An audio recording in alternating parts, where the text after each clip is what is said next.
ఎదురుదాడి లక్ష్యంగా తెలంగాణ రాష్ట్ర బడ్జెట్ సమావేశాలు ఇవాళ ప్రారంభం కానున్నాయి. ఈ సమావేశంలో 2016-17 ఆర్థిక సంవత్సరానికి భారీ బడ్జెట్ ను ప్రవేశపెట్టనున్నారు.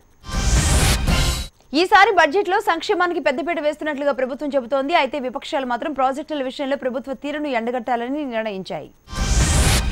2019 ఎన్నికలను దృష్టిలో ఉంచుకుని తాజా బడ్జెట్ రూపొందిస్తున్నట్లుగా తెలుస్తోంది. బీసీ, ఓబీసీల ఓటు బ్యాంకు మీద ప్రభావం చూపే నిర్ణయాలు ఇందులో ఉండవచ్చు. ఆర్థిక మంత్రి ఈటెల రాజేందర్ ఈ నెల 13న బడ్జెట్ ను ప్రవేశపెట్టనున్నారు. 15 రోజుల పాటు సమావేశాలు నిర్వహించాలని టీఆర్ఎస్ ప్రభుత్వం భావిస్తోంది. 2017-18 బడ్జెట్ అంచనాలు 1,46,000 కోట్ల మేరకు ఉంటుందని ఆర్థిక శాఖ వర్గాలు అంటున్నాయి. తెలంగాణ సీఎం కేసీఆర్ పార్టీలకు అతీతంగా జిల్లాల వారీగా ఎమ్మెల్యేలపై సర్వే నిర్వహించారు. సర్వే వివరాల ఆధారంగా పనితీరు బాగోలేని సొంత పార్టీ ఎమ్మెల్యేలకు క్లాస్ పీకారు. అయితే ఇందులో సీఎం కేసీఆర్ కు 96.70% మొదటి స్థానంలో ఉంటే 82.30%తో మంత్రి హరీష్ రావు రెండో స్థానం దక్కించుకున్నారు. కాంగ్రెస్ ఎమ్మెల్యే గీతారెడ్డికి 62.30% మార్కులు పడ్డాయి. మంత్రుల విషయానికి వస్తే ఆర్థిక మంత్రి ఈటెల రాజేందర్ అందరికన్నా టాప్ లో ఉన్నారు. గిరిజన శాఖ మంత్రి చందూలాల్ చివరి ప్లేస్ లో ఉన్నారు. శాసనసభ మండలి సమావేశాల్లో సభ్యులందరూ పాల్గొనాలని, హోందాగా వ్యవహరించాలని సీఎం కేసీఆర్ పార్టీ నేతలకు సూచించారు. కేసీఆర్ అధ్యక్షతన జరిగిన శాసనసభాపక్ష సమావేశంలో అనేక సూచనలు చేశారు. వచ్చే ఎన్నికల్లో టీఆర్ఎస్ కు 101 నుంచి 106 సీట్లు వస్తాయని ముఖ్యమంత్రి కేసీఆర్ ఆశాభావం వ్యక్తం చేశారు. ఎమ్మెల్యేల పనితీరుపై జిల్లాల వారీగా కేసీఆర్ ప్రోగ్రెస్ రిపోర్టులు ఇచ్చారు. వెంటనే పార్టీ సభ్యత్వ నమోదును ప్రారంభించాలని సీఎం ఆదేశించారు. గిరిజన హక్కులను సీఎం కేసీఆర్ కాలరాస్తున్నారన్నారు టీపీసీసీ అధ్యక్షుడు ఉత్తమ్ కుమార్ రెడ్డి. గిరిజనుల హక్కులను కాపాడేందుకు క్షేత్రస్థాయిలో కాంగ్రెస్ పార్టీ ఆందోళన చేపడుతుందని చెప్పారు. ఇవాళ్టి నుంచి జరుగుతున్న అసెంబ్లీ సమావేశాలపై టీడీపీ నేతలు గవర్నర్ కు ఫిర్యాదు చేశారు. గవర్నర్ ప్రసంగానికి కేబినెట్ ఆమోదం లేకుండానే చదివించడాన్ని ఆయన దృష్టికి తీసుకువెళ్లారు.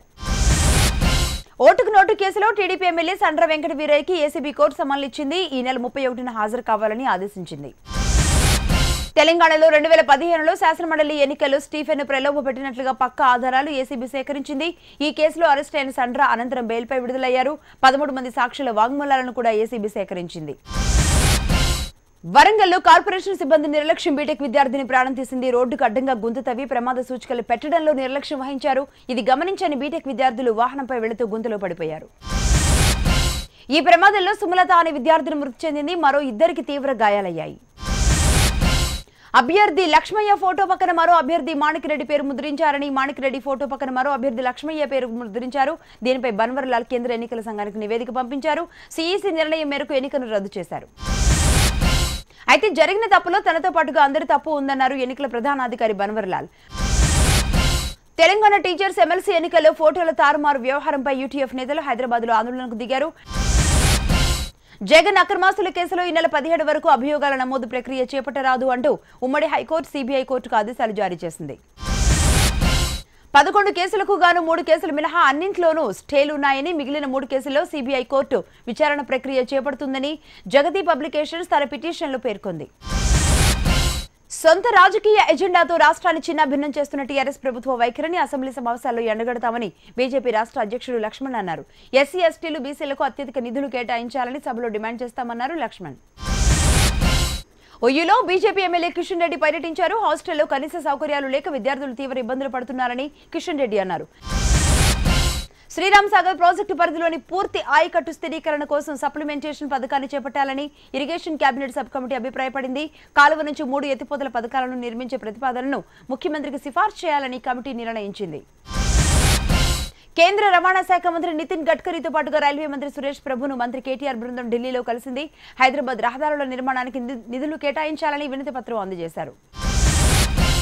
జాతీయ, రాష్ట్ర రహదారుల మద్యం అమ్మకాలను నిరోధిస్తూ సుప్రీంకోర్టు ఇచ్చిన తీర్పును రాష్ట్ర ప్రభుత్వం తూట్లు పొడుస్తుందన్నారు ప్రొఫెసర్ కోదండరాం. ప్రభుత్వం చేస్తున్న కుట్రలను తిప్పికొట్టే శక్తి జాక్ కు ఉందని, ఎన్ని ఆటంకాలు సృష్టించినా ప్రజల పక్షాన నిలబడి చివరి వరకు పోరాడతామని తెలంగాణ ఐకాస స్పష్టం చేసింది. వాస్తవాలను వక్రీకరించడంలో విపక్షాలు ఆరితేరాయని టీడీపీ ఎమ్మెల్సీ నారా లోకేష్ అన్నారు. ఎమ్మెల్సీ ఎన్నికల సమయంలో దాఖలు చేసిన అఫిడవిట్లో పేర్కొన్న ఆస్తుల వివరాలను మసిపూసి మారేడుకాయ చేస్తున్నారని అన్నారు. తండ్రి నుంచి సంక్రమించిన హెరిటేజ్ వాటాల విలువ 20 సంవత్సరాల్లో పెరగడం, వాటిని విక్రయించడంతో ఆస్తుల విలువ పెరిగిందని నారా లోకేష్ అన్నారు. ఎమ్మెల్సీ నామినేషన్ దాఖలు చేసిన సమయంలో ప్రస్తుత హెరిటేజ్ షేర్ వాల్యూ లెక్క కట్టినట్లుగా లోకేష్ చెప్పారు. కేంద్ర మంత్రి సుజనా చౌదరి నివాసంలో తెలుగుదేశం పార్లమెంటరీ పార్టీ సమావేశం జరిగింది. సమావేశంలో అనుసరించాల్సిన వ్యూహం, ఆంధ్రప్రదేశ్ కు ప్రకటించిన ప్రత్యేక ప్యాకేజ్ చట్టబద్ధతపై చర్చించారు. నవ్యాంధ్ర రాజధాని అమరావతి నిర్మాణ డిజైన్లు ప్రముఖ ఆర్కిటెక్ట్ సంస్థ నార్మన్ పోస్టర్స్ కు అప్పగించిన సిఆర్డీఏ ఆ కంపెనీ నుంచి కొన్ని ప్రాథమిక డిజైన్లు తీసుకుంది. ఈ డిజైన్లు ఆంధ్రుల చరిత్ర, సాంస్కృతికతకు ప్రతీకగా నిలుస్తున్నట్లుగా తెలుస్తోంది. అమరావతి నిర్మాణ డిజైన్ల రూపకల్పనకు కమిటీ దేశంలోని ప్రముఖ ప్రాంతాలను పరిశీలించింది. ఈ మేరకు ఈ నెల 11, 12వ తేదీల్లో విజయవాడ సిఆర్డీఏ కార్యాలయంలో సమావేశమై ఈ డిజైన్లపై నిర్ణయం తీసుకోనున్నారు. రాష్ట్ర వ్యాప్తంగా గ్రామాల అంతర్గత పైప్ లైన్ పనులు ప్రారంభమయ్యాయన్నారు mission Bhagiratha vice chairman Vemula Prashanth Reddy.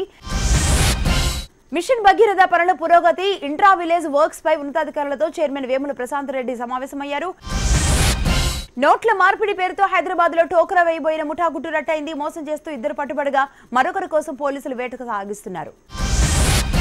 రద్దయిన నోట్ల ఎక్స్చేంజ్ పేరుతో మోసం చేయబోయి మన్సూరాబాద్ కు చెందిన సైదిరెడ్డి అలియాస్ రవి, సుజాత అడ్డంగా దొరికిపోయారు. వరంగల్లో త్వరలోనే పాస్పోర్ట్ కార్యాలయాన్ని ఏర్పాటు చేయనున్నారు. కవిత విజ్ఞప్తి మేరకు కేంద్రం మంజూరు చేసిన పాస్పోర్ట్ కార్యాలయాన్ని హన్మకొండలో ఏర్పాటు చేయనున్నారు. నవ్యాంధ్ర రాజధాని బెజవాడ గుట్కా విక్రయాలకు అడ్డాగా మారుతోంది. వన్ టౌన్, భవానీపురం, కృష్ణలంక, రామవరపాడు, ఆటోనగర్ ప్రాంతాల్లో గుట్కా స్థావరాలపై టాస్క్ ఫోర్స్ అధికారులు దాడులు చేశారు.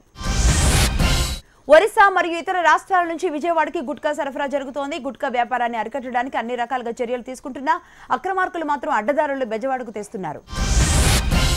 రాష్ట్రంలో ఈ నెల 19న జరగాల్సిన ఇంటర్ ద్వితీయ సంవత్సరం గణితం, జంతుశాస్త్రం, చరిత్ర పరీక్షలు యథాతథంగా జరుగుతాయని తెలంగాణ ఇంటర్ బోర్డు స్పష్టం చేసింది.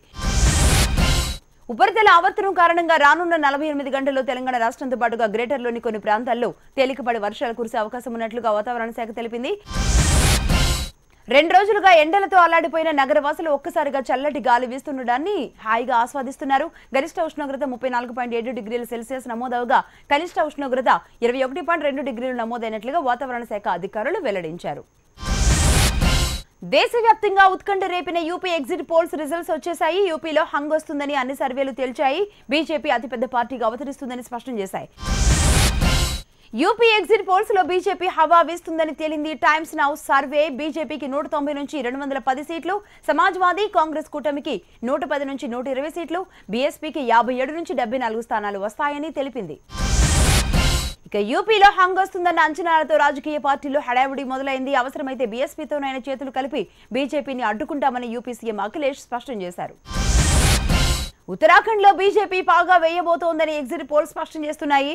న్యూస్ 24 చాణక్య సర్వే ప్రకారం 70 స్థానాలున్న ఉత్తరాఖండ్ లో బీజేపీకి 53, కాంగ్రెస్ కు 15, ఇతరులకు 2 సీట్లు వస్తాయని తేలింది. మణిపూర్ లో బీజేపీ తొలిసారి పాగా వేయబోతోందని సర్వేలు లెక్కలు చెబుతున్నాయి. 15 ఏళ్లుగా కాంగ్రెస్ అధికారంలో ఉన్న ఈశాన్య రాష్ట్రంలో ఈసారి బీజేపీకి స్పష్టమైన మెజారిటీ వస్తుందని ఎగ్జిట్ పోల్స్ అంచనా వేస్తున్నాయి. India TV C voter survey ప్రకారం మణిపూర్లో బీజేపీకి 25 నుంచి 31 సీట్లు, కాంగ్రెస్ కు 17 నుంచి 23 సీట్లు, ఇతరులకు 9 నుంచి 15 సీట్లు రావచ్చని సర్వేలు తేల్చాయి. 40 సీట్లున్న గోవాలో మరోసారి బీజేపీకి ఆధిక్యం దక్కనుందని సర్వేలు తేల్చాయి. India TV C voter survey ప్రకారం గోవాలో బీజేపీ 15 నుంచి 21 సీట్లు సాధించనుంది. కాంగ్రెస్ 12 నుంచి 18, ఆమ్ ఆద్మీకి 4 సీట్లు వస్తాయని సర్వేలు అంచనా వేశాయి. పంజాబ్ అసెంబ్లీ ఎన్నికల్లో కాంగ్రెస్ పార్టీ సత్తా చాటబోతోందని ఎగ్జిట్ పోల్ ఫలితాలు అంచనా వేస్తున్నాయి. హోరాహోరీగా జరిగిన అసెంబ్లీ ఎన్నికల్లో హస్తం పార్టీకి 62 నుంచి 71 స్థానాలు దక్కుతాయని ఇండియా టుడే యాక్సిస్ సర్వే తేల్చాయి. అరవింద్ కేజ్రీవాల్ నేతృత్వంలోని ఆమ్ ఆద్మీ పార్టీ 42 నుంచి 51 స్థానాలు సాధిస్తుందని సర్వేలు ప్రకటించాయి. అధికార శిరోమణి అకాలీదళ్ బీజేపీ కూటమికి ఈ ఎన్నికల్లో భారీగా ఎదురుదెబ్బ తప్పదని ఇండియా టుడే యాక్సిస్ సర్వే అంచనా వేశాయి.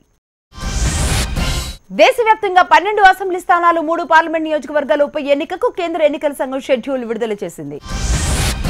తమిళనాడు ఆర్కే నగర్ తో పాటుగా మధ్యప్రదేశ్, కర్ణాటకలో 2 స్థానాల చొప్పున, వెస్ట్ బెంగాల్, రాజస్థాన్, అస్సాం, హిమాచల్ ప్రదేశ్, జార్ఖండ్, సిక్కిం, ఢిల్లీలో ఒక్కో అసెంబ్లీ సీటు చొప్పున ఏప్రిల్ 12న పోలింగ్ జరుగుతుంది.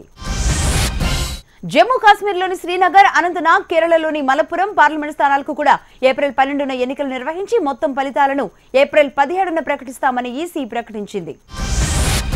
జయలలిత ప్రాతినిధ్యం వహించిన ఆర్కే నగర్ అసెంబ్లీ స్థానానికి వచ్చే నెల 12న ఉప ఎన్నిక నిర్వహిస్తామని ఈసీ ప్రకటించడంతో ఉత్కంఠ నెలకొంది. శశికళ జైలుకు వెళ్లడం, పళనిస్వామి, పన్నీర్సెల్వం 2 వర్గాలుగా చీలిపోవడం, మరోపక్క దీపా సైతం బరిలో ఉండడంతో ఆసక్తి నెలకొంది. అక్రమ నిర్మాణాల తొలగింపు ఉత్తరప్రదేశ్లో హింసకు దారితీసింది. ఇళ్ల తొలగింపుకు వెళ్లిన అధికారులు పోలీసులపై బాధితులు దాడి చేయడంతో తీవ్ర ఉద్రిక్తతకు దారితీసింది. జమ్మూ కాశ్మీర్లో భీకర ఎన్కౌంటర్ జరిగింది. పుల్వామా జిల్లాలో 2 ఉగ్రవాదులు హతమయ్యారు. పట్గంపోరా ప్రాంతంలో ఉగ్రవాదులు ఉన్నారనే సమాచారంతో భద్రతా బలగాలు ఓ ఇంటిని చుట్టుముట్టాయి.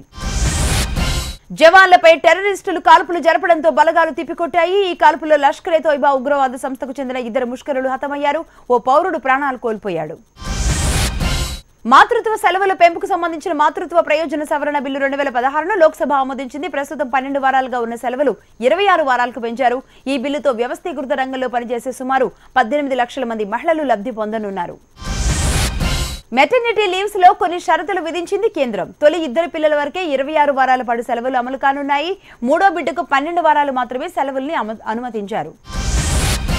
ఢిల్లీ సీఎం కేజ్రీవాల్ తనను తరచూ టార్గెట్ చేస్తున్నారంటూ సోనియా గాంధీ అల్లుడు రాబర్ట్ వాద్రా నిప్పులు చెరిగారు. అమెరికాలో జాతి విద్వేష హత్యలను నిరసిస్తూ ఢిల్లీలో ఏఐఎస్ఏ విద్యార్థి సంఘం ఆందోళన నిర్వహించింది. దేశం మొత్తం ఎండలు మండిపోతుంటే జమ్మూ కాశ్మీర్ కొన్ని ప్రాంతాల్లో మాత్రం పరిస్థితి భిన్నంగా ఉంది. చాలా చోట్ల మంచు వాన కురుస్తోంది.